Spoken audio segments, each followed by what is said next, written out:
You ever had one of those neighbors who acts like they run the entire neighborhood? Well, mine, let's just call her Karen, took things to a whole new level.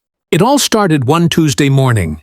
I'd just rolled my trash can to the curb like every other homeowner on the street. Nothing unusual, except for one small detail. Karen's security camera was pointed directly at my driveway. Within minutes, I heard her shouting from across the road. "Hey, that's not where your trash can belongs." "Move it," she barked, phone already in hand. I brushed it off, figuring she was just in one of her moods. But 10 minutes later, a police cruiser pulled up to my house. Yep, she actually called the cops over a trash can. The officer stepped out, calm and polite. "We got a report about an illegal trash placement," he said, trying not to laugh.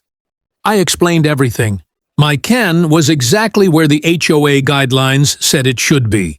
Then something caught the officer's eye. Karen's driveway. 2 overflowing trash bags outside her bin, leaking food waste onto the pavement. The officer raised an eyebrow, took a photo, and turned to her. "Ma'am," he said slowly, "you realize this is a violation, right?" Karen froze. "Wait, what? That's not mine," she blurted, stammering. But it was too late. The evidence was right there.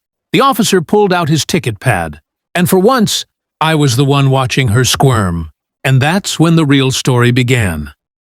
Because Karen wasn't done yet, not even close. The next morning, I thought the whole trash can war was finally over. Karen got her ticket, I got some peace, and the neighborhood got a little bit quieter, or so I thought. By Friday, the peace was gone. I woke up to find my trash can missing. Not just tipped over or moved, it was completely gone. I checked my doorbell camera, and there she was at 1:17 a.m., dragging it down the street like a thief in the night. I confronted her that afternoon. "Karen, where's my trash can?" She smirked, pretending innocence. "Maybe if you followed HOA rules, you'd still have it," she snapped. "But here's the thing. My camera footage didn't lie. I showed her the clip right there on my phone.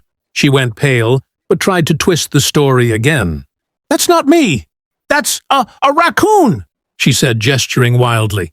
Before I could even respond, the same officer from earlier drove by on patrol. I waved him over. When he saw the footage, he couldn't hold back a laugh. "A raccoon in slippers, huh?"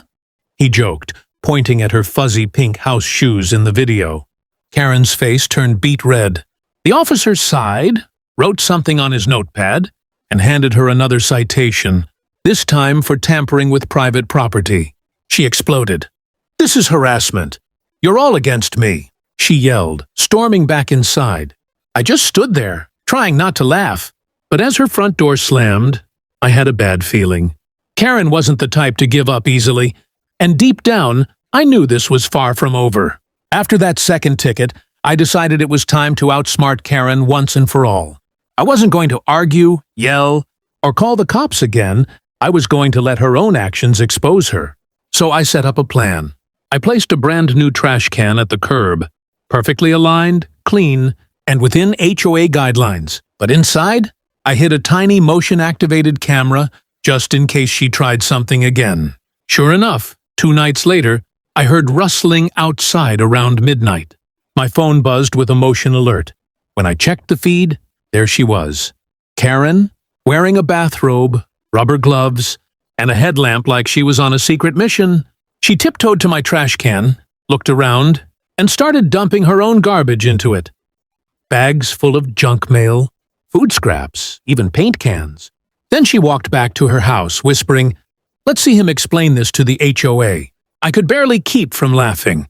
The next morning, I called the same officer and showed him the footage. His jaw dropped. "She really did this? Again?" he asked, half amused, half annoyed. We both walked to her house. When she opened the door and saw us, she looked like she'd seen a ghost. The officer played the footage on his tablet. Her face went from shock to rage. "This is entrapment," she screamed. "No, ma'am," the officer said calmly, handing her a third ticket.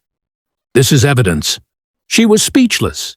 3 tickets, 1 week, and her spotless neighborhood watch reputation? Gone. But the best part? The HOA got involved next, And that's when Karen's empire truly began to crumble. By the time the HOA meeting rolled around, everyone on the street had heard about Trash Can Gate. Neighbors who used to avoid Karen now whispered behind her back. Even the mailman chuckled when he walked by her house. I showed up early to the meeting, footage in hand, ready to present my case. But Karen was already there, arms crossed, face red, muttering to the HOA, president about defamation and character attacks. She tried to sound confident, but you could see the panic in her eyes. When it was my turn to speak, I simply played the clips, her dragging my trash can, dumping her garbage, and yelling at the officer. The room fell silent except for a few gasps and awkward coughs. The HOA president, a calm older woman named Mrs. Lewis, looked unimpressed. "Karen," she said sternly, "you filed 7 complaints this month, and now we find you violating multiple community rules. Do you have anything to say for yourself?" Karen stammered. "That video, it's fake. He's framing me," Mrs. Lewis sighed. "Karen, that's you wearing your one HOA mom robe." The room burst into quiet laughter. Even the officer in the back tried not to smile. After a short discussion, the verdict came down. Karen was fined heavily for illegal dumping, harassment, and misuse of HOA resources. She was also suspended from neighborhood watch duties for 6 months. When the meeting ended, she stormed out, slamming the door so hard a ceiling tile shook loose. I just smiled, finally free from her nonsense. A week later, Karen's house went up for sale. And for the first time in years, Trash Day came and went, without a single complaint. You're into real-life HOA drama and crazy neighbor stories like this? Hit that subscribe button for more wild Karen moments. Smash that like if you enjoyed seeing justice served, and tell me in the comments, what would you have done if your neighbor pulled this stunt?